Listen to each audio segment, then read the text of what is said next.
mathématiquement, c'est pas officiel, est-ce qu'on peut dire aujourd'hui que le Sporting est maintenu en Ligue 2 ce soir? En tout cas, on a fait un très très grand pas si on n'y est pas mathématiquement. Après, il faudrait même calculer avec les confrontations qu'il y a derrière. Il faudrait voir si les équipes arrivent à prendre le plein de points, parce qu'on sait qu'on a 10 points d'avance ce soir sur la zone de relégation.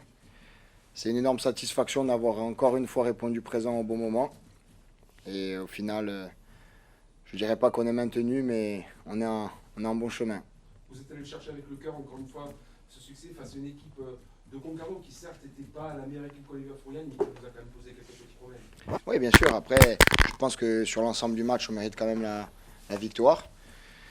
Toutes les équipes qui jouent leur vie dans ce championnat nous poseront des problèmes, mais contrairement à un mois en arrière, je dirais qu'on est capable de tenir ces résultats et de continuer notre série positive, ce qui est vraiment une source de satisfaction. Ce soir, il fallait faire un petit peu le jeu. On a vu que ce n'était pas forcément ce à quoi vous étiez habitué. C'était là la difficulté? Ouais, franchement, on a, je trouve, pas assez mis de rythme dans le jeu en première mi-temps. Et dès qu'on arrivait à passer leur ligne de pression, on n'attaquait pas franchement. On se satisfaisait de rentrer dans les 30 derniers mètres, pas pour leur faire mal. Et je pense que peut-être qu'on est rentré moins souvent en seconde période dans leurs 30 mètres. Mais par contre, quand on y est allé, on n'y allait pas pour rien. Et on leur a fait de plus en plus mal. Jusqu'à cette délivrance du 2-0 avec le but de Charbot qui nous fait énormément de bien. C'est un symbole. Benjamin Santé, Gaëtan Charbonnier qui marque ce soir, c'est important aussi. Bien sûr, on a cessé de le répéter. Ce sont des personnes qui comptent dans le groupe, qui ne sont pas des remplaçants. C'est vraiment des joueurs à part entière et des joueurs cadres de ce vestiaire. Ce soir, ils ont répondu présent. Benji, dans un moment où c'était très compliqué, on a vu que son entame de match, les supporters ont commencé un peu à le siffler, mais on connaît sa force de caractère. Il a, à l'image du groupe, répondu présent en bon moment. Je suis très heureux pour lui. Que dire de Charbot qui nous a amené beaucoup d'expérience et sa rigueur au quotidien. Souvent, on ne voit pas ce qui se passe au jour le jour, au quotidien, mais honnêtement, on savait qu'à un moment donné, il allait apporter sa pierre à l'édifice. Donc très heureux pour ces deux joueurs. Mais encore une fois, ce sont des joueurs qui peuvent être amenés à commencer les matchs qui arrivent. Dans une semaine à 3 matchs, vous avez choisi de reconduire 9 des 11 joueurs quand même qui avaient joué du côté de Guingamp. Au final, vous n'avez pas trop fait tourner parce que tout simplement, le mental est venu combler entre guillemets le physique, la fatigue. Bien sûr, après on savait que c'était un... Dans notre situation, on ne peut pas se permettre de calculer. On essaye de mettre l'équipe qu'on pense être la plus performante à l'instant T, ce qu'on a fait au départ du match. Les entrants nous ont fait du bien, Flo Bianchini, Charbot.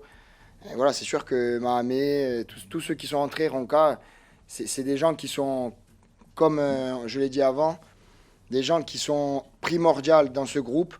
Et je leur ai dit il y a un moment que si on n'était pas prêt à jouer 1 minute ou 2 pour le Sporting, eh ben, on n'avait rien à faire dans ce vestiaire. Le message a été entendu et je trouve qu'ils répondent de la plus belle des manières. Miguel, je pense que ce soir, on a passé un cap. Comme ça a été dit, je pense qu'on n'est pas loin d'avoir assuré la saison prochaine.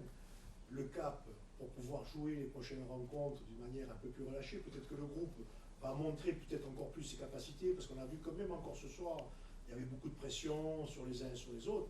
Et enfin, cerise sur le gâteau, je peux le dire, on est plus près du haut que du bas. On est à 6 points du premier barragiste. Oui, barragiste, c'est le cas de le dire dans l'autre sens. C'est-à-dire, tu vas me dire, oui, tu vas trop loin.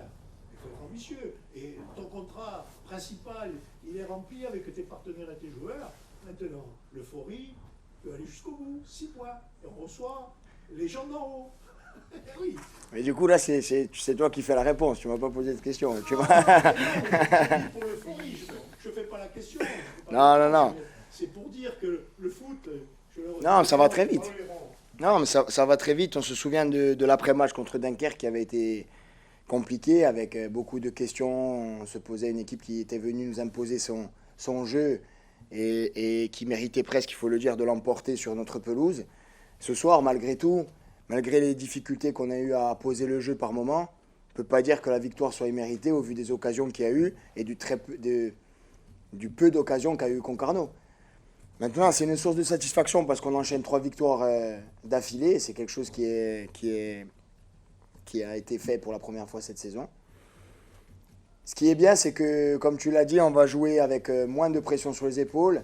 Et peut-être qu'on arrivera à produire autre chose sans cette crispation ambiante qu'on a pu sentir sur certains matchs et sur certains moments, même ce soir. Mais encore une fois, c'est une grosse source de satisfaction parce qu'on nous a dit que ce groupe n'avait pas de valeur.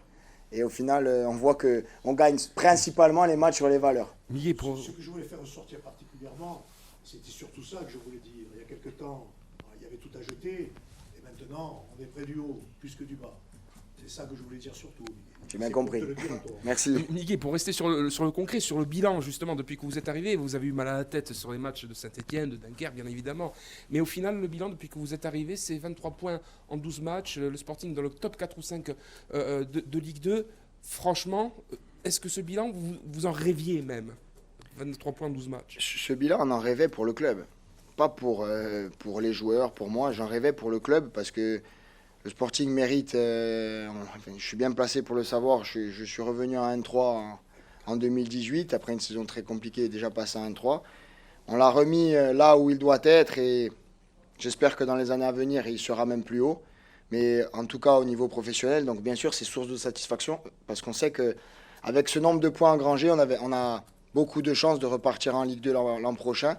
C'est ce que le club mérite, c'est ce que ses supporters méritent, donc bien sûr c'est une énorme... Encore une fois, source de satisfaction. Miguel, tu le dis depuis le début, tu parles du collectif.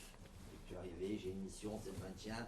Je sais que l'année prochaine, je ne serai plus là. Tu es en train de passer tes diplômes pour devenir entraîneur. Et comme le disait Julien, aujourd'hui, top 3 ou top 4 de Ligue 2 depuis que tu as pris tes fonctions. Personnellement, il y a quand même une certaine satisfaction. Ça doit donner envie aussi plus tard parce que beaucoup ont dit, et c'est pas un cadeau qu'on fait à Michel Moret et Lilian Lasland de leur donner l'équipe à ce moment-là, mais au final, vous aussi, les joueurs, ils auront répondu présent, mais vous aussi, ça, est-ce que personnellement, ça te conforte dans ce choix d'être entraîneur aujourd'hui? Oui, forcément, ça conforte et ça donne une motivation supplémentaire. Maintenant, je suis dans l'optique de vraiment savourer ce qui nous arrive. Et puis, comme j'ai dit aux joueurs, on ne va pas entamer les matchs d'un coup pour les perdre. On a une dynamique. La dynamique de fin de saison est souvent celle du début de saison d'après. Donc on va s'atteler à finir le championnat du mieux qu'on peut et à prendre le plus de points possible. Il y a 2 matchs, on me demandait combien de points pour le maintien. Et je disais qu'il fallait prendre le maximum de points sur les 6 derniers matchs. Donc là, il en reste 4 et le discours n'a pas changé. Après, à titre personnel, c'est une fierté. C'est une grande fierté quand on parle de son club, de sa ville. Bien sûr, j'oublie pas Lilian qui est mon fidèle compagnon dans cette mission et avec qui je suis très heureux de partager ça à l'heure actuelle. Les dirigeants qui nous ont fait confiance dans un moment où peut-être on aurait pu se dire, comme beaucoup, il est inexpérimenté, il n'a pas justement d'expérience à ce niveau-là. Mais on a su prendre nos responsabilités quand il le fallait et bien sûr que d'avoir remis l'église au centre du village, c'est une grosse fierté ce soir. Cette 3e victoire consécutive, avec ce nouveau système mis en place depuis Bordeaux, là vous le disiez, voilà, si on se projette un peu sur l'après, il reste 4 matchs, il faut quand même bien terminer. C'est définitivement le bon système par rapport à ce que vous avez mis en place depuis quelques semaines, le travail effectué? Je répondrai que non et on verra au cours de la semaine ce qui est le mieux pour aller affronter Annecy. On peut changer de système comme on peut rester dans celui-ci. Ça va être vraiment un ressenti, un travail qu'on fait avec le staff d'éplucher les matchs adverses. Là, on pensait qu'avec ce système, on pouvait contrarier les 3 équipes contre lesquelles on a joué précédemment. Ce n'est pas une vérité absolue et je ne vous promets pas non plus de changer, on verra. Et puis vous qui étiez il y a encore peu de l'autre côté, il y a des signes qui ne trompent pas ce soir à la fin du match, la chevauchée d'Ilanoukou avec le drapeau, cette grande fête devant la tribune. On a l'impression quand même que ce soir, ça a été le soir de la délivrance pour vos joueurs et qu'il y a un gros poids qui est en train de partir de leur estomac, de leurs jambes, ce poids de la responsabilité de laisser le Sporting en Ligue 2. Exactement, ce soir c'est avant tout un soulagement. C'est un soulagement parce qu'on a gommé certaines erreurs et on a su relever la tête peut-être au moment où c'était le plus difficile, peut-être au moment où le plus grand nombre de personnes nous enterraient.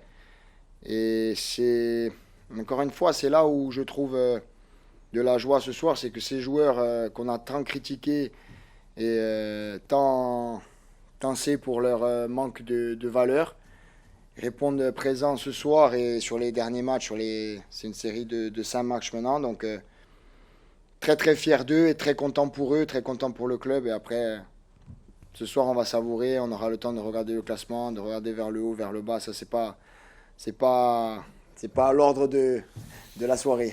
Vous parliez du staff, Michel. On a l'impression quand même qu'il y a une attention très particulière qui est faite à l'adversaire et chaque adversaire est très bien analysé. Enfin, c'est le sentiment que l'on a. Est-ce qu'il y a un nouveau travail qui est fait avec peut-être la cellule vidéo, je ne sais pas, parce que on voit bien que contre Bordeaux, vous avez un schéma, contre Guingamp un schéma. Ce soir, il y avait encore un schéma. Oui, c'est pas nouveau. Il y a un grand entraîneur qui dit que quand on ne peut pas rivaliser en vitesse, c'est-à-dire quand on n'a pas la même voiture que l'adversaire qui va plus vite, il faut essayer de lui crever une roue. Donc ça, c'est une image que j'ai gardée en tête. Et après le match de Saint-Etienne, peut-être qu'on a été trop ambitieux dans le jeu. Il y a eu une grosse remise en question. Et maintenant, c'est sûr que... Alors ce soir, c'est pas tout à fait la même chose parce qu'on a eu plus de possession que les 3 matchs précédents. Mais bien sûr qu'à notre niveau, il faut étudier l'adversaire. On a un staff qui travaille d'arrache-pied. On est là du matin au soir. Mais bon, c'est un métier de passion. C'est notre métier. On s'en plaint pas parce qu'on est très heureux de le faire et de le faire pour ce club. Donc une attention particulière aux autres et une attention particulière à nos joueurs. Et pour nos joueurs, peut-être que là, sur les semaines à venir, on se concentrera un peu plus sur nous que sur l'adversaire. Mais toujours dans un souci de performance et de résultat.